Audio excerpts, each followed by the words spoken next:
تم دونوں کچھ اس طرح سنبھل سنبھل کر بیٹھی ہو جیسے کسی اجنبی کے خیمے میں موجود ہو یا پہلی بار مجھ سے مل رہی ہو۔ طارق بن زیاد کے خیمے سے تمہیں کچھ کھانے کو بھی ملا کہ نہیں؟ اس پر عکلیمہ مسکراتی ہوئی کہنے لگی، انہوں نے ہمیں کھانے کی پیشکش کی تھی، لیکن ہم نے کہا کہ ہم آپ کے ساتھ ہی کھانا کھائیں گے۔ تاہم انہوں نے تازہ رس اور کچھ پھلوں سے ہماری توجہ ضرور کی تھی۔ ہم اپنے ساتھ کچھ سامان بھی لائے ہیں اور ہمارے سامان میں کچھ گرم کپڑے بھی ہیں۔ یہ میں اور ایلسا دونوں نے اپنے ہاتھ سے سی لیے تھے، اور اس کام میں میری ماں بھی ہم دونوں کی مدد کرتی رہی ہے۔ کپڑوں کا ایک بہترین اور قیمتی جوڑا ہم طارق بن زیاد کو بھی پیش کر آئی ہیں، اور انہوں نے باخوشی اسے قبول کر لیا ہے۔ وہ اس انکشاف پر بڑے حیران اور پریشان تھے کہ ہم دونوں نے قادس شہر سے یہاں تک کا اکیلا سفر کیا ہے، اور جب میں نے ان پر یہ انکشاف کیا کہ مسلمانوں کی آمد سے اسپین کے اندر ایک طرح سے امن اور سکون چھا گیا ہے اور کسی پر کسی کو حملہ آور ہونے کا خطرہ نہیں رہا، تو وہ بے حد خوش ہوئے۔ وہ ہم سے یہ بھی پوچھ رہے تھے کہ تم دونوں کب تک یہاں لشکر میں رہو گی۔ اس پر میں نے انہیں بتایا تھا کہ جب تک طارق بن مالک چاہیں گے ہم لشکر کے اندر رہیں گے، جب چاہیں گے ہم واپس قادس شہر کی طرف کوچ کر جائیں گے۔ عکلیمہ کی اس گفتگو پر طارق بن مالک تھوڑی دیر تک اسے مسکرا کر دیکھتا رہا، پھر وہ اپنی جگہ سے اٹھتا ہوا بولا، تم دونوں بیٹھو، میں کھانا منگواتا ہوں۔ میں نے خود بھی ابھی کھانا نہیں کھایا، کیونکہ شام سے پہلے میں پڑاؤ کے باہر چوگان کھیلنے چلا گیا تھا۔ واپس آ کر میں نہایا ہوں اور مغرب کی نماز ادا کی، اور ابھی تھوڑی دیر ہوئی ہے میں اس الاؤ کے پاس بیٹھا ہوں کہ تم آ گئی ہو۔ اس کے ساتھ ہی طارق بن مالک اٹھ کر باہر گیا۔ ایک پہرے دار کو اس نے کھانا لانے کو کہا، اور دوبارہ آ کر وہ آگ کے الاؤ کے پاس عکلیمہ اور ایلسا کے سامنے بیٹھ گیا تھا۔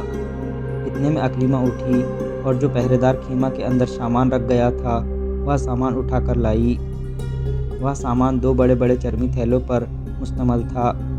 وہ دونوں تھیلے لا کر عکلیمہ نے طارق بن مالک کے سامنے رکھ دیے، خود بھی وہ طارق بن مالک کے سامنے بیٹھ گئی۔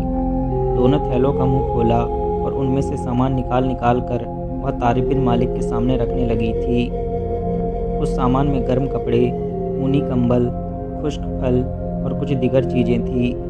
وہ ساری چیزیں طارق بن مالک کے سامنے رکھنے کے بعد عکلیمہ نے بڑے پیارے انداز میں اس کی طرف دیکھتے ہوئے کہا، یہ ساری چیزیں میں اور ایلسا آپ کے لیے لائی ہیں۔ طارق بن مالک مسکراتے ہوئے کہنے لگا، میں تم دونوں کا شکر گزار اور ممنون ہوں کہ تم دونوں نے میرا اس قدر خیال رکھا۔ پر یہ تو کہو کہ بزرگ ستیوس اور تمہاری ماں کیسی ہے؟ اس پر عکلیمہ نے اپنے ہاتھ آگ پر پھیلاتے ہوئے اور طارق بن مالک کی طرف دیکھتے ہوئے کہنا شروع کیا، بزرگ ستیوس اور میری ماں دونوں خوش اور بخیریت ہیں۔ ہمارے لیے سب سے بڑی مصیبت اس سے پہلے راجرک تھا۔ ہم دونوں ماں بیٹی، بلکہ ستیوس کو بھی خطرہ تھا کہ اگر کسی وقت بھی ہماری شناخت کر لی گئی تو راجرک کی طرف سے ہمارے لیے خطرات کے طوفان اٹھ کھڑے ہوں گے۔ لیکن وادی رباط میں آپ لوگوں کے ہاتھوں راجرک کی موت نے اسپین کی سرزمین کے اندر ہمارے سارے اندیشے، سارے خطرے مٹا کر رکھ دیے ہیں۔ اب ان سارے خطروں کے بعد اس سرزمین میں ایک اور خطرہ ہمارے لیے اٹھ کھڑا ہوا ہے، اور یہ آپ جانتے ہیں کہ ہم چاروں نے اسلام قبول کر لیا ہے، اور اپنے قبولیت اسلام کو ابھی تک ہم نے مخفی رکھا ہوا ہے، اس لیے کہ اگر قادس شہر کے لوگوں اور پادریوں کو خبر ہو گئی تو وہ ہم پر حملہ آور ہو جائیں گے اور وہ ہمیں زندہ نہ چھوڑیں گے۔ اس لیے اس معاملے کو ہم نے خفیہ اور راز میں رکھا ہوا ہے، اور ہم چاروں نے عہد کر رکھا ہے کہ جب قادس شہر کے دوسرے لوگ بھی اسلام کی طرف مائل ہونا شروع ہو جائیں گے تو ہم بھی اپنے قبول اسلام کو لوگوں پر ظاہر کر دیں گے۔ جواب میں طارق بن مالک کہنے لگا، مجھے امید ہے کہ بہت جلد قادس شہر کے لوگ اسلام قبول کر لیں گے، پھر تم لوگوں کو اپنے اس قبول اسلام کو خفیہ اور راز میں رکھنا نہ پڑے گا۔ سنو عکلیمہ اور ایلسا، تھوڑی دیر میں پہرے دار کھانا لے آئے گا، اس کے آنے سے پہلے ہی آؤ آگ کے اس الاؤ کے گرد اپنے بستر درست کر لیں، اس لیے کہ میں سمجھتا ہوں کہ تم دونوں سفر کے بعد تھکی ہو اور کھانا کھانے کے بعد تم دونوں فوراً آرام کرنے کے لیے سو جانا۔ طارق بن مالک کے کہنے پر اکلیمہ اور ایلسا دونوں اٹھ کھڑی ہوئیں اور تینوں نے مل کر آگ کے الاؤ کے ارد گرد 3 بستر لگا دیے تھے۔ اتنی دیر میں ایک پہرے دار کھانا لے آیا تھا، پھر وہ تینوں آگ کے پاس بیٹھ کر کھانا کھانے لگے تھے۔ اکلیمہ اور ایلسا نے چند روز تک حصن المدور شہر کے باہر طارق بن مالک کے پاس اس کے خیمے میں قیام کیا، پھر وہ دونوں وہاں سے کوچ کرتی ہوئی قادس شہر کی طرف روانہ ہو گئی تھیں، جبکہ طارق بن زیاد نے بھی حصن المدور شہر کا نظم و نسق درست کرنے کے چند روز بعد طارق بن مالک اور مغیث کو اپنے خیمے میں طلب کیا۔ جب وہ دونوں طارق بن زیاد کے خیمے میں اس کے سامنے آ کر بیٹھے تو طارق بن زیاد نے ان دونوں کو مخاطب کر کے کہنا شروع کیا، سنو میرے بھائیوں، میرے رفیقوں، میرے عزیزوں، شہر کو فتح کرنے کے بعد تم دونوں بھائی دیکھتے ہو کہ ہم نے اس کا نظم و نسق درست کر دیا ہے، اس پر اپنا والی بھی مقرر کر دیا ہے۔ اب میں دوسرے شہروں کی طرف پیش قدمی کا ارادہ رکھتا ہوں اور اس سلسلے میں تم دونوں سے صلاح و مشورہ کرنا چاہتا ہوں۔ امیر البحر عبداللہ کو میں نے اس لیے نہیں بلایا کہ اس سلسلے میں پہلے ہی اس سے بات کر چکا ہوں، وہ بھی میری اس تجویز سے پوری طرح متفق ہے۔ یہاں تک کہنے کے بعد طارق بن زیاد تھوڑی دیر کے لیے رکا، پھر دوبارہ ان دونوں سے کہہ رہا تھا، میرے دوستوں، میرے بھائیوں، میں نے یہ ارادہ کیا ہے کہ اگر ہم ایک ایک شہر کو فتح کرتے رہے تو ایسا کرنے میں اس سرزمین پر مکمل طور پر چھا جانے کے لیے ہمیں ایک طویل مدت درکار ہوگی۔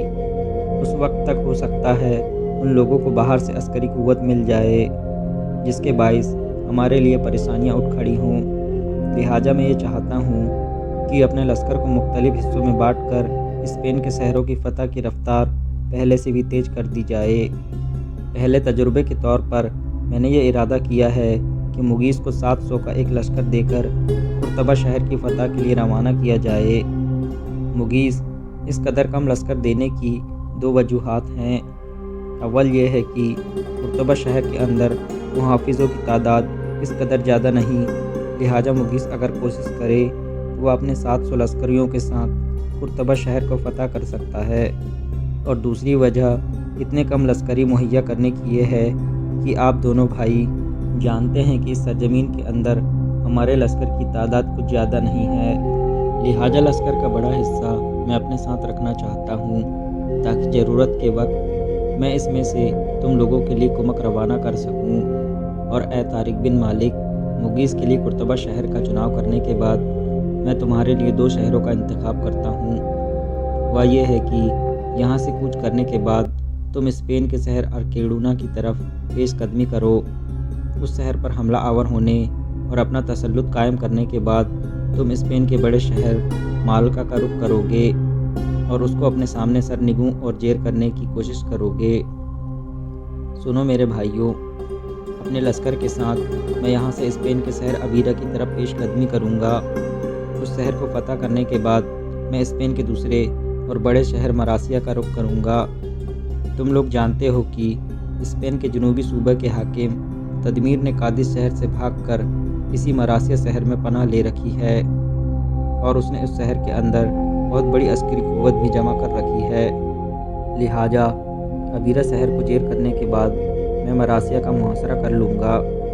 مغیث بھی قرطبہ شہر پر قابض ہونے اور اس کا انتظامات درست کرنے کے بعد میرے پاس مراسیہ میں چلا آئے گا۔ اے طارق بن مالک، تم بھی ارکیڈونا اور مالکا فتح کرنے کے بعد مراسیہ میں میرے پاس چلے آنا۔ اس طرح ہم سب مل کر مراسیہ شہر میں تدمیر کی قوت کو توڑ کر رکھ دیں گے اور مراسیہ کی فتح کے بعد اسپین کے دیگر شہروں کی فتوحات کا لائحہ عمل تیار کریں گے۔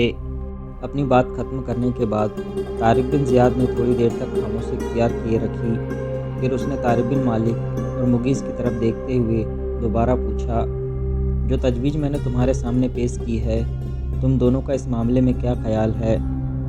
اس موقع پر مغیث نے سوالیہ انداز میں طارق بن مالک کی طرف دیکھا، گویا وہ اس کا اشارہ تھا کہ میری جگہ بھی طارق بن مالک ہی جواب دے گا۔ اس پر طارق بن مالک طارق بن زیاد کو مخاطب کر کے کہنے لگا، اے ابن زیاد، میرے دوست، میرے بھائی، جو تجویز آپ نے پیش کی ہے اسے ہم دل و جان سے قبول کرتے ہیں، اور میرے خیال میں آپ کی اس تجویز پر عمل کرتے ہوئے ہم اسپین کی فتوحات کا سلسلہ پہلے کی نسبت اور زیادہ تیز کر دیں گے۔ لہٰذا میرا ارادہ اور عزم یہ بھی ہے کہ آج شام تک ہم تینوں کو اپنی اپنی منزل پر روانہ ہو جانا چاہیے۔ طارق بن مالک کا یہ جواب سن کر طارق بن زیاد کے لبوں پر ایک گہری اطمینان بخش مسکراہٹ پھیل گئی تھی۔ پھر اس نے ان دونوں کو مخاطب کر کے کہا، میں تم دونوں کی نسبت اپنے ساتھ لشکر زیادہ رکھ رہا ہوں، اس سے تم اپنے ذہن میں کوئی غلط فہمی پیدا نہ کرنا۔ اس کی وجہ یہ ہے کہ تم جانتے ہو کہ میں امیر البحر عبداللہ کو بھی اپنے ساتھ ہی لے جا رہا ہوں، اور اس کی وجہ یہ ہے کہ تم دونوں کی طرف سے جب کبھی بھی رسد و کمک کی ضرورت پیش آئی تو میں اپنے لشکر کا ایک حصہ امیر البحر عبداللہ کی سرکردگی میں بالفور تم دونوں کی مدد کے لیے روانہ کر سکتا ہوں۔ طارق بن زیاد کہتے کہتے رک گیا۔ طارق بن مالک نے اس کی بات کاٹتے ہوئے کہا، اے ابن زیاد، ہمیں اس معاملے میں کوئی شک و شبہ نہیں ہے، بلکہ یہ ایک بہترین طریقہ کار ہے کہ ضرورت کے وقت آپ کی طرف سے ہمیں رشد اور کمک حاصل ہوگی۔ لہٰذا آپ کے ساتھ لشکریوں کی تعداد زیادہ ہونی چاہیے۔ اس کے ساتھ ہی طارق بن زیاد نے فیصلہ کن انداز میں کہا، تم دونوں میری تجویز سے اگر متفق ہو تو پھر جا کر آرام کرو، اس لیے کہ شام کو لشکر کی تقسیم کا کام کریں گے، پھر اپنی اپنی منزلوں کی طرف روانہ ہو جائیں گے۔ اس کے ساتھ ہی طارق بن مالک اور مغیث اپنی جگہ سے اٹھ کر باہر نکل گئے تھے۔ اسی روز مغیث قرطبہ کی طرف اور طارق بن مالک آرکیڈونا اور خود طارق بن زیاد لشکر کے بڑے حصے کے ساتھ البیرہ شہر کی طرف روانہ ہو گیا تھا۔